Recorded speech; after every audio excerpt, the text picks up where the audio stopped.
받으신 자료 중에 수업 계획서라고 되어 있는 거 찾아보세요. 첫 번째 만남이니까 오리엔테이션을 잠시 하고 시작합시다. 자, 수업 계획서 보시면 11월, 12월 과정의 강의 목표라고 되어 있는데 그 내용 확인해 보세요. 그 두 줄 읽어봐요. 뭐라고 되어 있는지. 자, 첫 번째는 절기랍니다. 절기세요. 중개사 공부하시는 이유가 뭐죠? 혹시 주변에 계신 분이 자격증 안 따오면 죽이겠다고 해서 오신 겁니까? 스스로 결정하신 겁니까? 그럼 스스로 결정했는데 고통스럽게 공부하실 필요 없는 거 아닌가요? 힘들어할 필요 없는 거 아닌가요? 예, 즐기면서 하시기 바랍니다. 그래야 슬럼프에 안 빠지고 단기간에 합격할 수 있습니다. 그리고 가장 중요한 개념을 명확하게 파악하겠다고 했는데 다른 자료 있을 거예요. 기출 항목수라는 것 보고 찾아보면 돼요. 자, 그 자료에서 구분을 보면 찾았습니까? 몇 개 항목인지 항목수 확인해 보세요.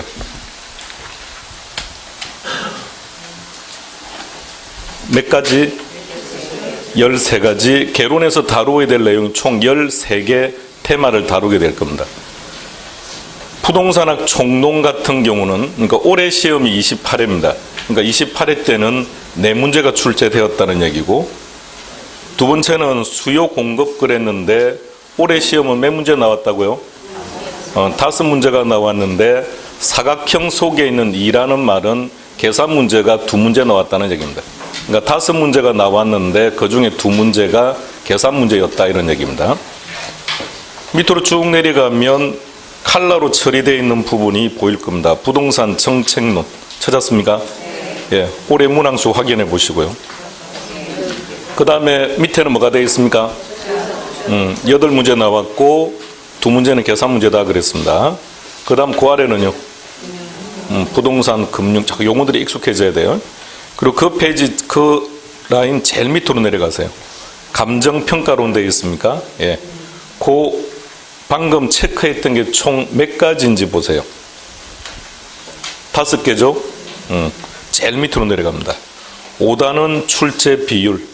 그래서 말하는 5개 단원은 앞서 위에서 보신 것들입니다. 올해 같은 경우 28회 같은 경우는 29문제가 출제되어서 72.5% 출제되었다는 얘기입니다. 5개 단원의 출제 비율이 제일 낮았을 때가 23회요. 60%. 제일 높았을 때가 올해 72.5%. 보통 65% 정도의 비율을 보입니다. 중개사 시험은 몇 점 받으면 합격입니까? 60점. 그럼 개론은 13개 내용들 중에 이 5개 파트에서 최소한 60%가 출제되고 있다는 얘기입니다. 따라서 5개 파트와 멀어지면 합격에서 멀어진다는 뜻이 됩니다. 자, 다시 앞으로 수업 계획서 봅시다. 중요한 개념이라는 것은 방금 했던 그 5개 단원들 중에서도 중요한 것들, 시험에 늘 출제되는 내용들을 중심으로 11월, 12월 과정에는 설명하는 걸로 하겠습니다. 자, 두 번째 학습 방법이라 그랬습니다. 즐기는 사람이 합격한답니다. 그 내용 확인해 보세요.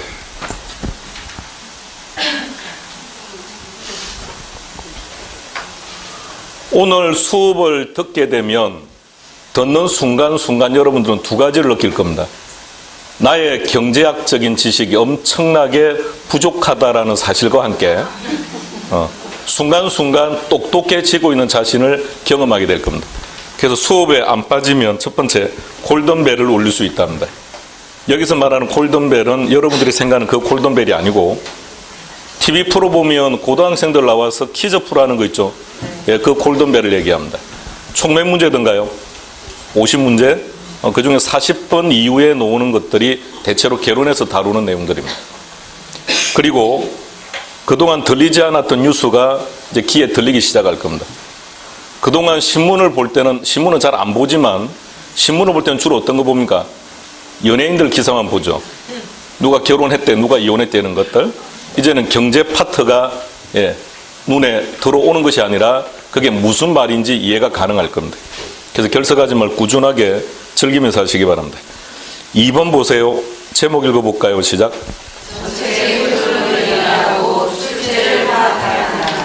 너무도 보편적인 얘기지만 조금 더 그 내용에 대한 인지를 정확하게 하고 여러분들이 시험 준비를 했으면 좋겠습니다. 숲을 보는 게 중요할까요? 나무를 보는 게 중요할까요? 우리는 객관식 시험이기 때문에 결과적으로 보면 나무가 중요해요. 그런데 무턱대고 나무를 보게 되면 여러분들이 다루어야 될 영역들이 너무 많아집니다. 그러니까 이 내용이 어디에 속해 있는지를 모르면서 학습을 할 수밖에 없다는 얘기입니다. 시험을 치고 놓으면, 그러니까 지금 같은 경우는 시험지를 들고 나오기 때문에 특별한 문제는 없습니다만 예전에 시험지를 들고 나오지 않았던 시절에는 시험을 보고 놓으신 분들에게 어떤 문제가 나왔냐고 물어보면 어떤 이는 어떤 문제가 나왔다고 막 설명을 해요. 그런데 어떤 사람들은 무슨 문제가 나왔는지 전혀 모르겠답니다. 전자와 후자의 차이점요. 한 사람은 전체적 이해를 하고 있다는 뜻이에요. 그러니까 어떤 파트에서 어떤 문제가 나왔는지를 기억하고 있는데 어떤 이는 단순히 암기를 하고 시험을 보러 갔으니까 어떤 내용이 어디에서 나왔는지를 파악을 못하고 있다는 얘기입니다. 결론은 아시겠죠? 전자는요 합격했을 것이고 후자는 안 좋았을 거고. 그러니까 일단 이해를 해야 전체 흐름을 파악하는데 유리할 테니까 일단 그렇게 보되, 단 그 강의는 내년 2월까지만 할 건지 아니면 4월 달까지 그래야 할 건지는 조금 더 진행하는 과정 속에서 결정할 겁니다. 결론은 5월 달부터는 이해고 뭐고 필요 없습니다. 여러분들은 답을 찾아야 되기 때문에 답 찾을 수 있는 강의로 전환할 겁니다. 다음 세 번째 갑시다. 3번. 제목 찾아요. 시작. 그 뒤에 적으세요. 제발 이렇게. 또 정말 쓰면 어떻게 합니까? 제발 좀 그렇게 하시기 바랍니다. 제발 좀 공부 좀 하지 마세요. 공부 좀. 시험 준비를 하시기 바랍니다. 그런데 중개사 시험 준비하는 상당수의 분들이 시험 준비를 하는 게 아니라 공부를 합니다. 공부를. 그러니까 무진장 본인들이 고생을 해요. 마음고생도 하고 몸도 고생하고 점수는 안 나오고, 그러니까 슬럼프 빠지고 가끔씩 한강에 가기도 하고 또 결론은 또 안 좋아지고. 그러니까 제발 공부하지 마시기 바랍니다. 여러분들은 학생이 아니고 여러분들은 수험생이에요. 공부는 학생들이 하는 겁니다. 그러니까 우리가 학창시절에 공부를 하는 것과 시험 준비를 하는 것이 어떻게 다른지에 대한 차이점을 교육받지 못했기 때문에 대체로 잘 인지를 못하는데 전혀 다른 영역입니다. 알고 있는 것과 시험 점수는 비례하지 않습니다. 그러니까 뭘 기억하는 게 점수로 이어진다는 얘기입니까? 출제될 내용을 정확히 알고 있어야 되는데 불필요한 것들을 계속해서 머릿속에 넣고, 두 번째는 머릿속에 넣는 게 중요한 것이 아니라 정확히 기억을 못한다는 얘기입니다. 대충 입력합니다. 그냥 점수도 대충 나와요. 그러니까 이거는 2달이 가든 2년이 가든 10년이 가든 성적에는 큰 변화가 없다는 것. 철저하게 뭐 하시라고요? 시험 준비하시라고요. 시험 준비하세요. 여러분들은 지식을 쌓고자 하는 게 목적이 아니라 정답을 찾아서 단기간에 합격하는 게 목적이라면 철저하게 시험 준비할 수 있도록 하시기 바랍니다. 자, 밑에 내용 2줄 확인해 보세요.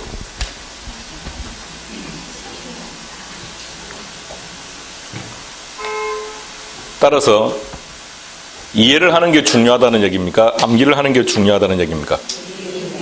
방금 읽었는데도 이해라고 말합니까? 이해가 중요합니까? 암기가 중요합니까? 암기가 중요하다고요?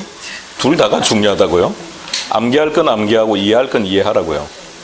암기해야 될 파트를 이해를 하게 되면 엄청난 고생과 더불어 답 찾는데도 불편합니다. 또는 이해를 해야 될 파트를 암기를 했다면 정답 찾는 것과는 전혀 관계없는 공부를 한 것이고요. 그러니까 철저하게 이해할 거는 이해하고 암기할 거는 암기하고. 그런데 여러분들이 어느 파트를 이해해야 되고 어느 파트를 암기해야 되는지는 여러분들이 결정할 문제가 아니라 제가 그렇게 강의를 할 것이기 때문에 그렇게 알아두시면 되는 겁니다. 4번 갑시다. 제목 뭐라고 되어 있습니까? 꼭 기억하세요. 자, 오늘 이제 처음이자 마지막으로 설명드리는 거니까 잘 듣고 거기에 맞춰서 하시기 바랍니다. 우리 시험은 몇 점 받으면 합격하는 겁니까? 90점. 그러면 출제자가 90점 받도록 출제할까요? 안 할까요? 그래요. 안 한다는 얘기입니다. 자, 생각해봐요. 여러분들이 출제자라고 전제하면 60점을 받으면 합격하는 시험에서 구태여 90점을 받아라고 출제할 이유가 전혀 없다는 겁니다. 이렇게 받든 이렇게 받든 어차피 합격이라면 80점 받도록 출제하지 않는다는 얘기입니다. 그러니까 이런 식 형태는 바람직하지 못하다는 거죠. 그리고 여러분들한테 누누이 물어보면 목표는 60점이라고 합니다. 근데 여러분들이 시험 준비 과정에 하는 모습들을 보면 90점 받겠다고, 아니 100점 받겠다고 뛰는 것 같습니다. 그러니까 고생대로 하고 점수는 더욱더 안 나오고요. 머릿속에 많은 게 들어가면 점수가 잘 나올 것 같죠? 아무런 의미가 없습니다. 머릿속에 많이 들어가면 점수는 오히려 떨어집니다. 그러니까 집어넣을 것만 집어넣는 것. 그게 합격하는 정확한 방법이에요. 그러니까 쓸데없는 메모를 한다든지 그런 거 할 필요 없어요. 메모는 전혀 필요 없습니다. 그냥 듣기만 하시면 돼요. 메모하든 듣든 점수는 큰 차이 없으니까요. 그러면 자, 다시 60점 받으면 합격하는 겁니까? 그러면 빵점을 받으면 어떻게 됩니까? 그럼 59점을 받으면 어떻게 됩니까? 그럼 이 둘의 공통점이 뭐죠? 둘 다 불합격이죠. 그럼 다시 생각해 보세요. 출제자가 빵점을 받으라고 출제할까요? 안 한다는 얘기입니다. 우리 시험을 출제하는 사람들은 부동산학과 교수들인데 부동산학과 교수 입장에서는 중개사 응시생들이 많은 게 좋을까요? 적은 게 좋을까요? 그렇다면 0점을 받도록 해서 10점을 받도록 해서 20점을 받도록 해서 애초에 중개사 시험에 응시를 못하도록 만들지 않습니다. 59점 받도록 딱 출제합니다. 그래야 그 다음에 또 준비하죠. 끝없이 깊은 수렁으로 빠지게 만들어요. 그럼 잘 생각해봐요. 합격을 했다는 얘기는 60점을 받았거나 65점을 받았다는 얘기입니다. 결과가 안 좋았다는 얘기는 59점을 받았거나 55점을 받았다는 얘기입니다. 그래서 여러분 주변에 응시를 하신 분들이 한 문제 내지 두 문제 때문에 틀렸다, 떨어졌다라고 하면 다 옳은 얘기예요. 보통 한두 문제 정도입니다. 그런데 시험을 보는 분들의 입장에서 볼 때는 한 문제 내지 두 문제 정도로 떨어지게 만드는 시험 구조는 상당히 안 좋은 겁니다. 이왕 떨어뜨릴 거면 10점 받아서 떨어지게 만드는 게 그게 합리적이에요. 그래 다시는 도전을 못하게 만들어야죠. 그래 각자의 삶 속으로 다시 되돌아가서 정상적 활동을 할 거 아닙니까? 그런데 이렇게 떨어뜨리게 만든다는 겁니다. 그러니까 어떻게 될까요? 아이씨 한 문제만 더 맞춰. 근데 내년에 하면 또 점수는 어차피 또 59점이에요. 이 큰 변화가 없다는 겁니다. 그러니까 왜 그런지를 생각해봐요. 10년을 공부하든 20년을 공부하든 성적은 큰 차이가 없다는 얘기입니다. 그 이유는 제도가 그렇기 때문에 문제를 그렇게 출제한다는 얘기죠. 한두 문제 때문에 결론이 안 좋았다면, 그래서 1년을 더해서 합격을 했다면 겨우 두 문제 더 맞췄다는 얘기입니다. 그러니까 몇 년을 하든 60점이라는 점수에서 큰 변화가 없다는 얘기죠. 그렇다면 시험 제도에 대한 인식을 정확하게 하고요. 그렇다면 이렇게 점수를 받기 위한 노력을 할 필요 없다는 얘기예요. 그렇다면 평소 모의고사가 몇 점이 나오면 합격할까요? 모의고사에서 50점대가 나오면 합격할 수 있다는 얘기입니다.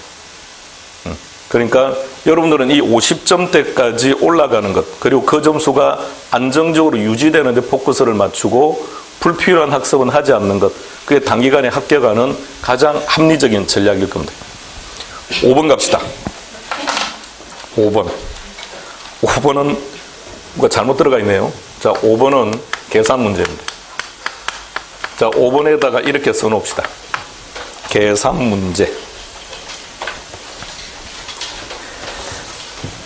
기출 항목수를 다시 한번 볼까요? 거기 사각형으로 처리되어 있는 게 계산 문제다 그랬으니까 제일 밑에 5단은 출제 비율 쪽으로 내려가서 봅시다.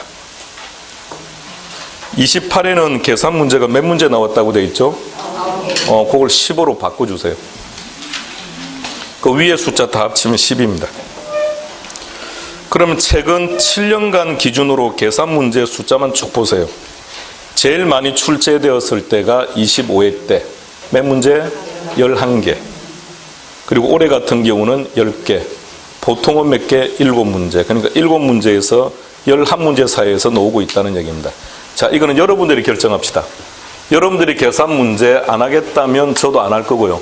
하겠다고 하면 할 겁니다. 단, 여러분들이 계산 문제 하겠다고 결론을 내리면 반드시 여러분들이 계산기를 가지고 와서 여러분 손으로 계산기를 눌러서 여러분들이 답을 도출해야 돼요.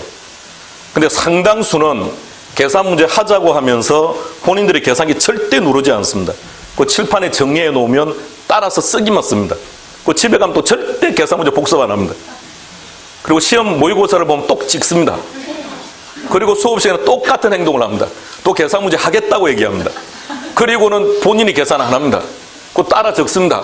그리고 모의고사 놓으면 또 찍습니다. 이상합니다. 그러니까 지금 좀 정확하게 결정합시다. 할 건지 말 건지. 계산 문제 하실 겁니까? 안 하실 겁니까? 딱 결정해요. 한다 안 한다? 안 한다고요? 지금 안 한다라고 말을 하는 건 분위기 파악을 못하는 거 아닙니까? 지금 분위기를 한다고 말하는 분위기인데 10문제가 나온다, 11문제가 나온다가 중요한 게 아닙니다. 어차피 여러분들은 대부분 다 이거 안 합니다. 예, 대부분 다 안 해요. 자, 계산과 수학은 개론에서 말하는 이 계산 문제하고 우리가 학창시절에 공부했던 수학은 관련성이 있을까요? 없을까요? 아무런 관련성이 없어요. 개론에서 공부하는 이론적인 것을 숫자를 대입해서 물어보는 겁니다. 이론을 모르면 못 푸는 거지 수학적인 지식을 요구하지는 않습니다. 그런데 계산 문제를 두려워하는 이유는 딱 하나밖에 없습니다. 이 문제를 풀다 보니 학창시절에 고통이 떠올라서 그래요. 그리고 수학 선생님들은 이상하게 때리더라도 악질적으로 때리죠. 아주 이상하게 그죠? 그러니까 이 수학에 대한 고통요, 그것 때문에 자꾸 이게 두려운가 봐요. 아무런 관계 없다는 것. 예. 그러니까 계산 문제를 못하는 것은 수학적인 지식의 부족이 아니라 이론이 부족하기 때문에 못 푼다는 것. 계산 문제가 많이 나오고 적게 나오고의 문제가 아니라 계산 문제 중에서 50% 정도는 아주 가볍게 풀 수 있는 내용들입니다. 나머지 50% 중에서 한 50% 정도는 조금만 신경 쓰면 풀 수 있습니다. 나머지 50%는 아주 힘듭니다. 그러니까 전체 계산 문제 10문제를 잡으면 5문제는 간단, 그 다음에 2문제 내지 3문제는 약간만 노력하면 풀 수 있는 것, 나머지 2-3문제는 손 못 대는 문제, 뭔 말인지를 도통 파악할 수 없는 문제들, 그런 식으로 출제가 됩니다. 그러니까 계산 문제를 다루시면 상당수는 다 맞출 수 있는 거니까 여러분들은 계산 문제 하기로 한 거죠? 네. 다음 주부터 계산기 가지고 오시기 바랍니다. 계산기 가지고 오세요. 네. 사용을 하든 안 하든. 아까 계산 문제 안 하겠다고 하신 분은 계산기 2개를 들고 와요. 자, 다시 수업 계획서로 되돌아갑시다. 마지막 보시면 추별 강의 계획이라고 되어 있는데 그렇게 진행할 겁니다. 오늘은 부동산 금융을 할 텐데 그 중에서도 금리라는 것, 대출 구조라든지 LTV, DTI는 최근에 많이 들었죠. 뉴스가 나왔다 하면 항상 나오는 내용이 이 내용이니까, 신문을 펼쳤다 하면 항상 나오는 게 이런 내용들이니까, 그리고 상환 방법들을 다룰 거고요. 다음 주는 정책, 이런 내용들 중심으로 갈 겁니다. 그래서 8주 동안 진행할 내용들은 출제 항목수에서 보셨던 그 5개 단어만 할 겁니다. 그리고 5개 단어 중에서도 중요한 부분들만 다루도는 걸로 그렇게 하겠습니다. 11월, 12월은 입문과정입니까? 입문과정이라는 게 어떤 거죠? 본격적인 내용에 들어가기 전에 기초적인 지식을 형성하는 과정이죠. 개론은 그런 거 필요 없습니다. 바로 진도 들어갈 겁니다. 단 중요한 부분들을 시간을 많이 할애해서 집중적으로 하겠다는 뜻이지, 그러니까 오늘 하는 이 내용 하나하나가 모두가 다 시험 문제라는 얘기입니다. 자, 오리엔테이션은 여기까지 진행하는 걸로 합시다. 입문서 보실까요?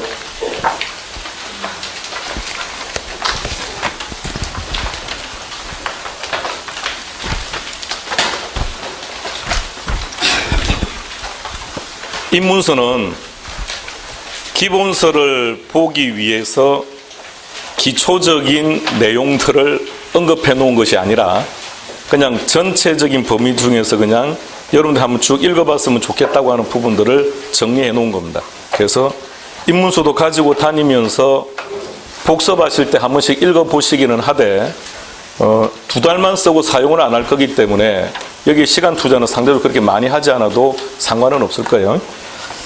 자, 그래서 목차 보시면 8페이지요. 입문서 8페이지 보시면 목차 나와 있는데 파트 2 보시면 강론이라고 되어 있습니까? 거기 챕터 1에 제목이 뭐라고 되어 있죠? 그 안에 그 속에 수요와 공급이 포함되어 있는 겁니다. 그 중에서 수요 공급만 할 거고요.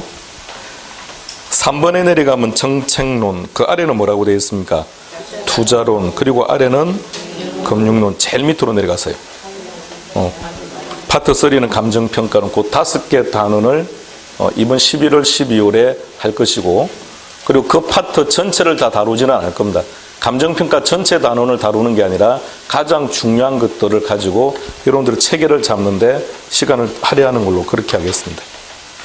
자, 이렇게 해서 마무리하고 쉬었다가 진도 나가겠습니다.